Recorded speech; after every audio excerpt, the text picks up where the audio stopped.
పేదల బతుకులు ఇందిరమ్మ రాజ్యం అంటే పేదల బతుకుడు కూల్చుడు కాదు, పేదల బతుకులు నిలబెట్టుడు.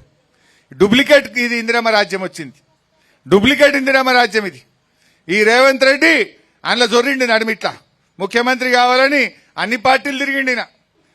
ఆ ఏబీవీపీలోకి వెళ్ళి టీఆర్ఎస్లో వచ్చిండు, టీఆర్ఎస్లోకి వెళ్ళి తెలుగుదేశంలో దుంకిండు, తెలుగుదేశంలోకి వెళ్ళి కాంగ్రెస్లో దుంకిండు.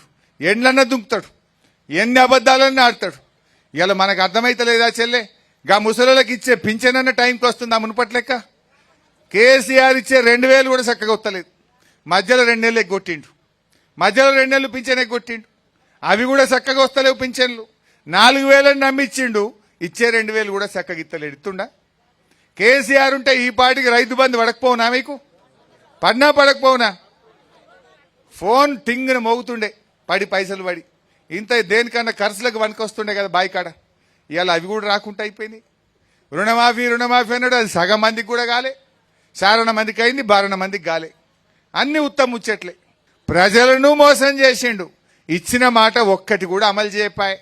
అక్క చెల్లెళ్లకు నెలకు 2500 వేస్తా అన్నాడు, అవి వడకపాయ్.